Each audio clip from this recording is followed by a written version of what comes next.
অসীম সরকারকে কুরুচিকর আক্রমণ রবীন্দ্রনাথ চট্টোপাধ্যায়ের। উনি সারাদিন নেশা করেন আর রাতে গান করে মানুষকে বিভ্রান্ত করেন, এমনই বক্তব্য উঠে আসছে। আর নাম না করে বর্ধমান পূর্বের বিজেপি প্রার্থীকে এভাবে কটাক্ষ করেছেন বিতর্কে কাটোয়া তৃণমূল বিধায়ক রবীন্দ্রনাথ।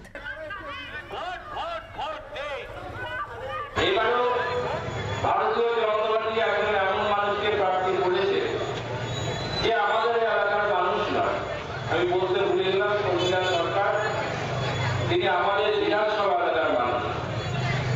এই লোকটা প্রার্থী হয়েছে বিজেপির কর্মীরাই বলছে এরকম একটা মানুষকে কি করে প্রার্থী করা যায়।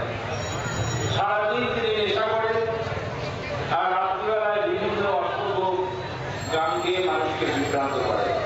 এই ধরনের একটা লোককে লোকসভায় প্রার্থী করা হয়েছে। দেখুন, ভারতীয় জনতা পার্টির তরফ থেকে অসীম সরকারকে এখানকার প্রার্থী করা হয়েছে।